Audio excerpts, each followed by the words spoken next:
আচ্ছা, লজ্জা করে না মিথ্যে কথা বলতে? ছি ছি ছি ছি ছি ছি ছি, দেশের লজ্জা। সন্দেশখালি নিয়ে ভালো নাটক তৈরি করেছিলেন,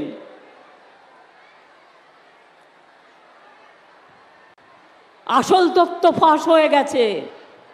আমি অনেক দিন ধরেই আপনাদের বলছিলাম এটা পরিকল্পনা এবং বিজেপির তৈরি করা নাটক। আমি আজকে একজন সাংবাদিক আমি ঢোকবার পথে আমায় বলছিল এটা ফাঁস হয়ে গেছে। আমি এখনো ডিটেলসটা দেখিনি, আমি নিশ্চয়ই দেখব। কেন্দ্রের প্রতিনিধি মাননীয় রাজ্যপাল দেখছেন কীর্তি কারখানা, রাজভবনের কর্মচারীদের সাথে কি কাণ্ড করছে, মেয়েদের ডেকে নিয়ে গিয়ে মলেস্টেশন করছেন। আর তারপর প্রধানমন্ত্রী তার বাড়িতে রাত্রি যাপন করে চলে গেলেন। যিনি সন্দেশখালি নিয়ে বড় বড় সন্দেশ দেন, কই রাজ্যপালের ব্যাপারে একটা সন্দেশ তো দিলেন না। আপনার জগন্নাথ, আপনাদের এখানকার প্রার্থী, একটু সন্দেশ দিতে পারলেন না? খোঁজ নেননি কি করে? সবাই জানে, লোকাল লোক জানে, আর আমরা জানি না। কেন মুকুটমণি বিজেপি ছেলে তৃণমূলে চলে এলো? ওরা সবাই জানে ঘটনায়, লজ্জায় শিউরে ওঠে। এদের ভোটে দাঁড়ানোর মতো অধিকার আছে না, ক্ষমতা আছে না, এইটুকু ভদ্রতা আছে? কিচ্ছু নেই। এবার মহুয়াদের ঠকিয়ে যাচ্ছে। 2014 বলল মতুয়া ভোট দাও, তোমাদের নিঃশর্ত নাগরিকত্ব দেব। 2019 বলল মতুয়া ভোট দাও, তোমাদের নাগরিকত্ব দেব। 2021 বলল মতুয়া ভোট দাও, আমরা তোমাদেরকে এক করে দেব। আর এখন জিজ্ঞেস করুন, এটা 2024, এখন বলছে ইলেকশনের আগে একটা কে নোটিফিকেশন করেছে, কেউ যায়নি, যে যাবে সঙ্গে সঙ্গে বিদেশি হয়ে যাবে। তার মানে আপনাদের বিদেশি করার পরিকল্পনা। লজ্জা করে না এদের? লজ্জা ঘৃণা ভয় কিছু থাকতে নয়। লজ্জা থাকলে বলতাম দরিয়ার কলসি দিলাম, যাও গিয়ে পানি তুলে নিয়ে এসো, জল তুলে নিয়ে এসো। তোমাদের মতুয়া প্রার্থী কোথায় ছিল সেদিন? বড় মাকে আজ নয়, মারা গেছেন কিছুদিন আগে, কয়েক বছর আগে। মনে রাখবেন, বড় মা যখন অসুস্থ হতো, গত 30 বছর ধরে আমার ছাত্র যুব রাজনীতির সময় থেকে বড় মা চিকিৎসা করাবার জন্য আমি নিয়ে যেতাম। আমাকে বালু বলতো, দিদি বড় মা অসুস্থ, আমি বলতাম শিগগির বেলভিউতে নিয়ে গিয়ে ভর্তি কর। কেউ খোঁজ রাখতো না, কেউ জানতো না। আর আমি বারবার যাবার পর মতুয়াদের ঠাকুর বাড়ির উন্নয়ন করলাম। হরিচাঁদ ঠাকুরের নামে আমরা সম্ভবত বিশ্ববিদ্যালয়, কন্যাশ্রী বিশ্ববিদ্যালয় একটা ক্যাম্পও করে দিয়েছি। এছাড়াও মনে রাখবেন যে আমরা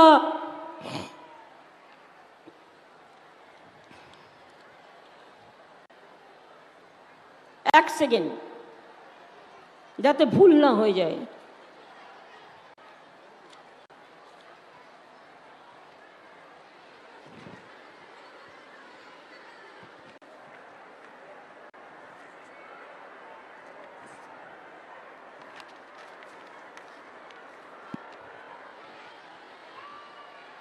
বড় মাকে আমরা বঙ্গবিভূষণ দিয়েছিলাম, সর্বোচ্চ সম্মান বাংলার। শ্রী শ্রী হরিচাঁদ ঠাকুরের জন্মদিনে আমরা ছুটি ঘোষণা করেছি। মতুয়া বিকাশ পরিষদ আমরা তৈরি করেছি, নমশুদ্ধ বিকাশ পরিষদ আমরা তৈরি করেছি। ঠাকুরনগরকে ঢেলে সাজানো হয়েছে, গাইঘাটা ঠাকুরনগর পর্যন্ত রাস্তা করে দেওয়া হয়েছে।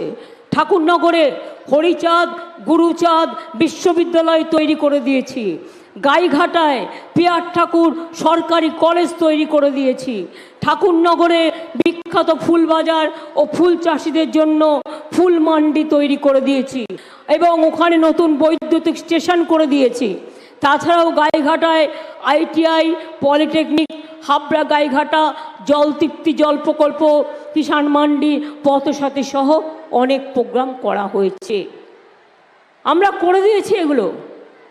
আমি মতুয়া ভাই বোনেদের বলবো, আমার প্রতি আপনাদের বিশ্বাস আছে? তাহলে জেনে রাখবেন, আমি NRC কোনোদিন করতে দেব না। আপনাদের কোনো অধিকার কেউ কেড়ে নিতে পারবে না।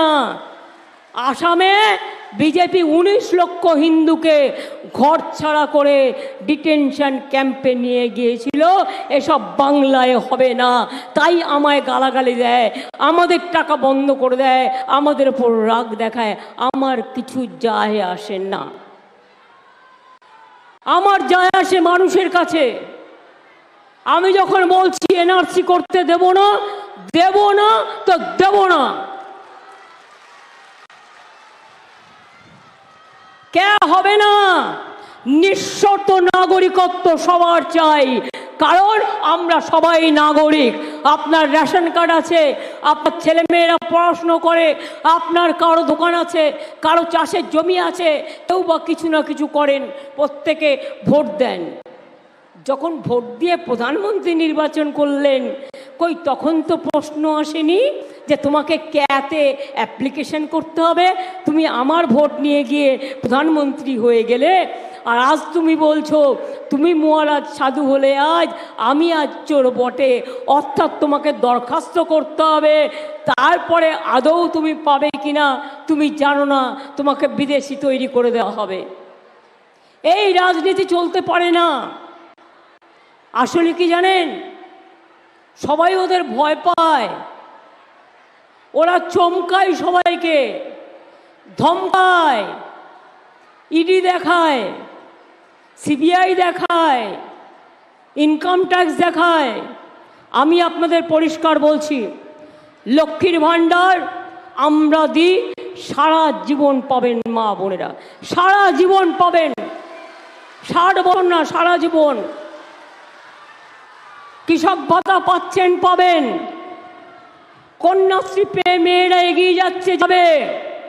সংখ্যালঘুরা ঐক্যশ্রী পাচ্ছে, পাবে। OBCরা মেধাশ্রী পাচ্ছে, পাবে।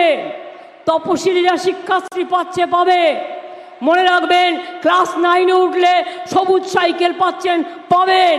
ক্লাস 11-এ উঠলে আগামী বছর থেকে স্মার্টফোন 12-র পরিবর্তে 11 বছরে দেওয়া হবে। যার বিয়ে হচ্ছে না তাকেও আমাদের গভর্নমেন্ট 25,000 টাকা করে দেয়। আর কি বাকি আছে? আর নরেন্দ্র মোদী ফুটো ভার, মিথ্যে কথা বলে রোজ প্রচার করছে। কি বলছে? বিনা পয়সায় গ্যাস দিচ্ছি, গ্যাস বেলুন। বিনা পয়সায় বিদ্যুৎ দিচ্ছি, গ্যাস বেলুন। বিনা পয়সায় রেশন দিচ্ছি, গ্যাস বেলুন। 30,000 কোটি টাকা দিয়ে আমরা রেশন দিই, মোদি দেয় না। চ্যালেঞ্জ করে গেলাম। নিজের নামে কোটি কোটি টাকা খরচ করে প্রচার করছে, আর দেখুন 100 দিনের কাজের গরিব লোকগুলোকে তাদের মজুরি দিল না। আমরা দিয়ে দিয়েছি।